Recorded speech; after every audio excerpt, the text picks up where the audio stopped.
ছাড়া কখনো বাঁচতে পারবো না। তুমি আমার জান, তুমি আমার কলিজা। কিন্তু তুমি আমার জীবনে থাকলে আমার জীবনে আমি আর কিচ্ছু চাই না। তুমি এটা বোঝো, তুমি না বুঝলে আমি মারা যাবো।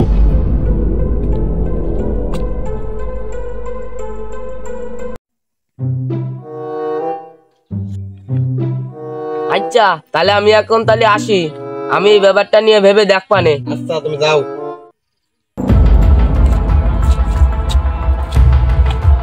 এই দিল্লু, মাল রেডি কর। আচ্ছা ঠিক আছে ওস্তাদ। এই মেয়ে শোনো, কি হয়েছে বলুন।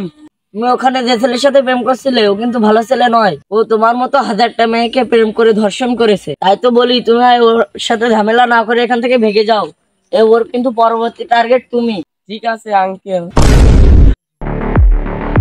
এই দিল্লু, এদিকে আয়। উস্তাদ আমার ভুল হয়েছে, এখানে কোনো ভালো মাল পাই নাই, এজন্য রেডি করতে পারি নাই। আর ওই মালটাকে বিছানায় নিয়ে যাবেন কবে উস্তাদ? নিতুকে নিয়ে আমি আর একটা কথাও শুনতে চাই না। কিন্তু উস্তাদ। কোনো কিন্তু নয়, আমি কিন্তু এক কথা বারবার বলি না। এটা তোর ভাবি।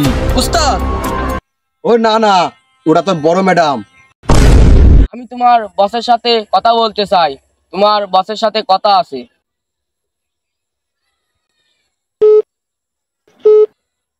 হ্যালো উস্তাদ, এই তো একটা মালদার পার্টি আপনার লাগে কথা কইতে হয়েছে। ঠিক আছে জিল্লু, ওকে নিয়ে আয়। ওকে বস, বস আপনাকে যেতে বলেছে, চলেন।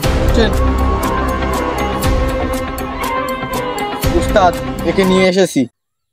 তাহলে কি এই সেই ব্যক্তি তুমি আমার সাথে কথা বলতে চাই? ইয়েস বস, এই সেই ব্যক্তি, ইনি আপনার সাথে কথা বলতে চাই। তা আপনি আমার সাথে কি ব্যাপারে কথা বলতে চান? স্যার আগের মালটা কিরকম হয়েছে? একটা কথা আপনাকে ভালো করে জানা রাখা ভালো, আমি অতীত মনে রাখি না, অতীতকে ভুলে যে বর্তমানে কনভার্ট হই। এই জিল্লু, মাল দে। আচ্ছা বস, 10 মিনিট ওয়েট করেন, আমি মাল আনতে বলতেছি। দিল্লু, তুই ভালো করে জানিস যে আমি ওয়েট করি না, আর আমি ও মালের কথা বলি নাই, আমি এই মালের কথা বলছি, এই মালের কথা। উস্তাদ ওটা তো চুরি হয়ে গেছে, আমরা ওটা খুঁজতেছি কিন্তু এখনো পাই নাই। কি? আমার মাল যে চুরি করেছে তাকে আমি একেবারে বরবাদ করে ফেলবো। উস্তাদ শুধু তাই নয়, ও আপনার নিতুকেও বিয়ে করতে যাচ্ছে। কি বললি তুই? ওদিকে আমার নিতুকে বিয়ে হয়ে যাচ্ছে আর তোরা এখানে দাঁড়িয়ে আছিস?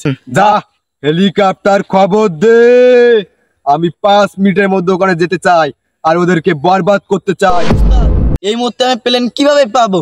তারপরেও আমি চেষ্টা করতেছি। দিল্লু, তুই আমার কষ্টটা বুঝলি না। নিতুরে না পাইলা আমি যাইলা পয়রা সরকার হয়ে যাব। তাহলে স্যার মৃত্যুর বাবাকে বরবাদ করে দেওয়া যায়। জি জি আমরা চলে আসি। কিন্তু উস্তাদ ঋতুর তো বাবা নাই, আর হেলিকপ্টার চলে আইছে। তাহলে তুই আগে মর শালা, কিন্তু আমার কাছে তো কোনো গান নাই। উস্তাদ আপনার সাথে থেকে আমি বুঝেছি সুযোগের সৎ ব্যবহার করা। ঋতুকে আমি বিয়ে করছি, তুই এখন ময়লা, তোকে শেষ করাই আমার কাজ। বিশ্বাসঘাতকই করলি ছাড়া জীবনে বড় হতে পারবি না।